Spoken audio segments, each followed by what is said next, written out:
Eh bien, salut à tous et à toutes, c'est Livre à vous.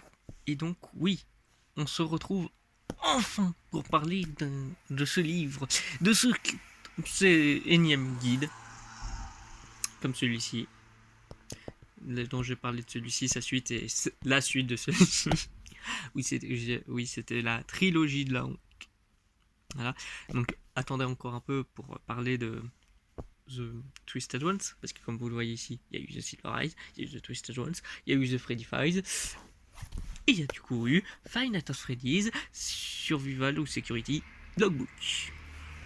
Et oui, voilà, pour survivre leurs 5 premières nuits. Au Freddy Fazbear Pizza, ouais. Donc, déjà, on peut dire que c'est l'un des livres qui a été publié par Scott Cawthon, étonnant, n'est-ce pas? Mais qui contient du coup des questions assez amusantes, hein. Comme vous pouvez le voir. En fait, le contenu du livre est presque plus humoristique en fait que les précédents. Par exemple, ici, il faut même continuer une histoire que j'ai faite de mon côté. Et il y a pas mal de trucs assez amusants, mais en même temps, beaucoup de questions très importantes pour le lore et même assez flippantes. C'est du sang, ça, putain, ou c'est de la pizza? Du coup, maintenant, si on lit cette description que je vais vous lire juste après, je tiens déjà à le dire que, en fait, ça semble être un truc qui a été fait par Fabian Entertainment comme un journal de bord pour les gardes de sécurité pour remplir leur temps libre. Oui, parce que apparemment, les gardiens chez Freddy Fazbear Pizza arrivent à avoir du temps libre.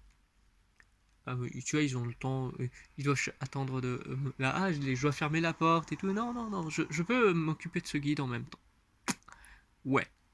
Et ce livre est du coup sorti le 26 décembre 2017, soit 3 semaines et un jour après Freddy Fazbear Pizza Simulator, si je me trompe pas.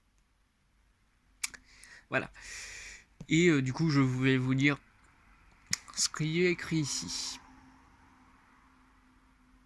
Alors, du coup, attendez, je vais essayer de retrouver mes notes. Five Nights at Freddy. Les fêtes de Five Nights at Freddy's ne voudront pas manquer ce carnet de sécurité rempli d'invités, de quiz et de listes. Le moyen idéal pour se détendre après un quart de nuit palpitant à Freddy Fazbear Pizza. Ouais, mais du coup, là, ce que ça raconte, en fait, c'est que je pense que j'aurais vraiment pas besoin de tout dire, je pense. Mais si je vous résume, c'est bienvenue à Freddy Fazbear Pizza, où vous êtes comité au fun de la famille et en toute sécurité. Ce, ce livre guide ou ce journal de bord a été designé pour vous. Vous êtes le dernier garde de nuit et du coup c'est fait pour supporter votre première semaine de travail. À l'intérieur de ces pages, vous pouvez trouver des guides, des activités pour renforcer votre entraînement et vers la fin de votre travail. Et cela pourra être pour les moments étranges de vos nuits. Pour compenser, si vous préférez. Vous pouvez aussi utiliser ce logbook pour toutes les questions qui sont par rapport aux qualités d'un employé de manière ce que vraiment c'est la manière géniale dont on cache des trucs, je pense, pour notre propre préservation. Tout est là dans ce guide, c'est le parfait moyen de se relaxer après les moments très durs de nuit dans dans une des nombreuses dans un des nombreux lieux de Fazbear Entertainment et juste pour être sûr que vous restez en contact d'information avec nous. Voilà plus ou moins ce qui nous est dit au dos, mais du coup dans les petites infos comme ça que je peux vous donner, c'est le fait que le guide a beaucoup de liens avec Freddy Fazbear Pizza Simulator. Déjà avec le fait que ce soit sur dans un Freddy Fazbear Pizza. Voilà, ils préviennent ici que tout est fait pour nous. Mais là, let's get started. Et là, du coup, Mike, comme je l'ai dit, pour Sister Location, mais ça c'est aussi beaucoup sur Freddy Fazbear Pizza Simulator. Let's Get Started, c'est vraiment un truc de cet opus. Et oui, excusez-moi hein, pour ça ici, c'est vraiment juste moi qui branche ma caméra en même temps de filmer. Oui. Mais voilà, c'est en fait le livre est très bien dessiné et tout, la première histoire. Hein. Mais et voilà, c'est ça qui me dérange. Bon, pas les petits trucs mystérieux, mais qu'il y a Baby, qu'il y a Casual Bangers, des trucs de Sister Location, mais vraiment comme si c'était donné à un employé d'un endroit de Fazbear Entertainment. Mais où ils assument tout. Il y a même tous les trucs de Sister Location. Bon, le truc le plus étrange, c'est ça. On ne sait pas du tout à quoi ça sert finalement.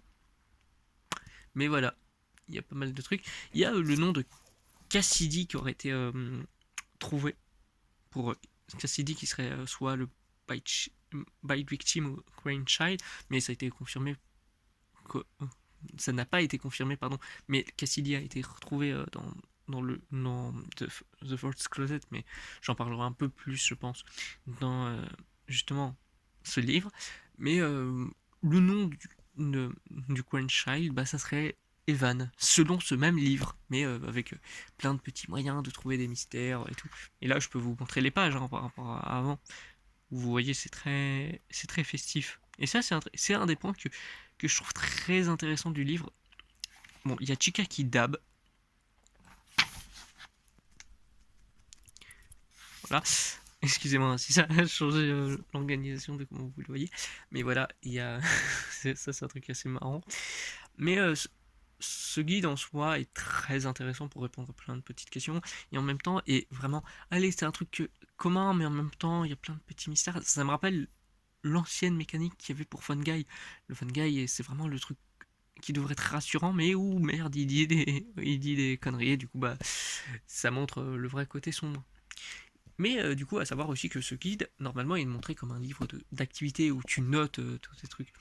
Alors, moi, je les ai fait sur d'autres feuilles, donc c'est pour ça qu'il est complètement vide, autre que des trucs qui sont vraiment faits par le bouquin en lui-même.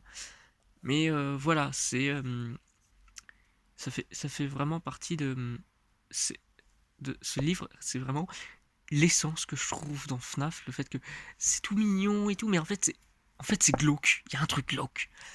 Mais encore une fois, avec le fait que ça parle direct de Sister Location et tout, ça me fait juste un peu bizarre sur tout ça. Et ça fait beaucoup de liens entre Sister Location et Pizzeria Simulator.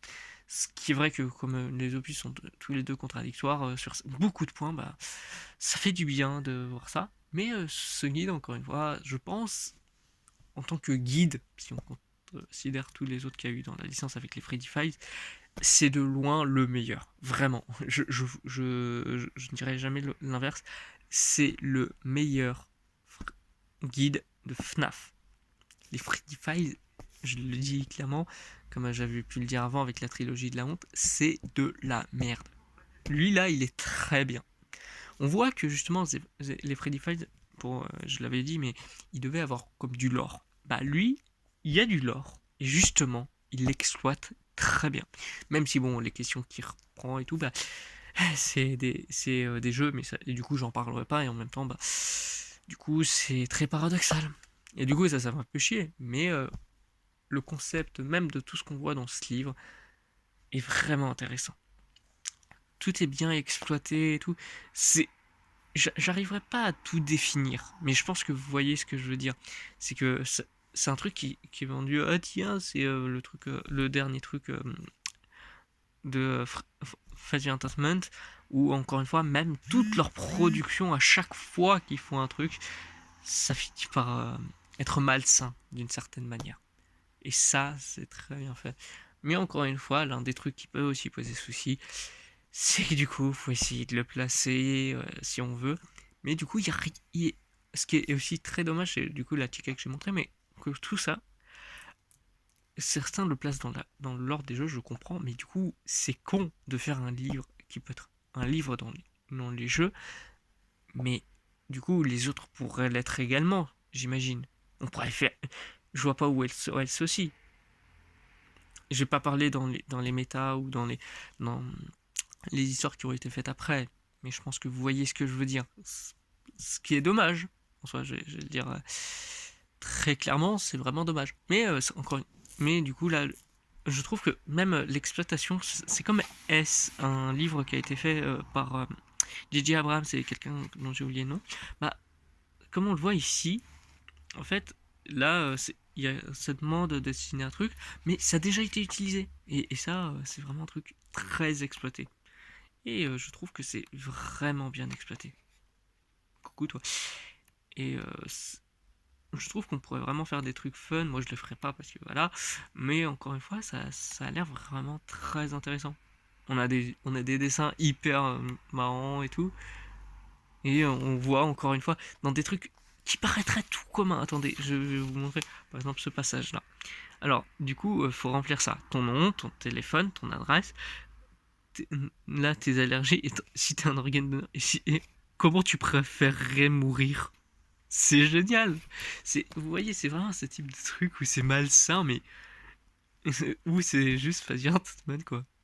Bon, je sais pas si je pourrais dire que c'est incohérent par rapport à certains trucs, parce que, encore une fois, je ne parlerai jamais des livres. Des livres, si c'est que de ça dont je parlerai. Des jeux. Mais, encore une fois, juste ce livre en lui-même, il fait tellement de mystères et tout, et c'est intriguant, t'as envie de te plonger de là-dedans, en fait. Ça m'a jamais déçu, et pour le coup, est-ce que du coup, je peux le dire si je recommande ce livre? Mais carrément, jetez-vous là-dessus.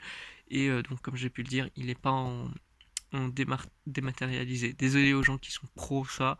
Moi, je suis plus, comme vous le voyez, pour physique. Ça m'arrivera d'avoir des... Ah, du dématérialisé, mais sans doute ce sera plus en physique. Voilà, allez à demain du coup pour The Fourth Closet.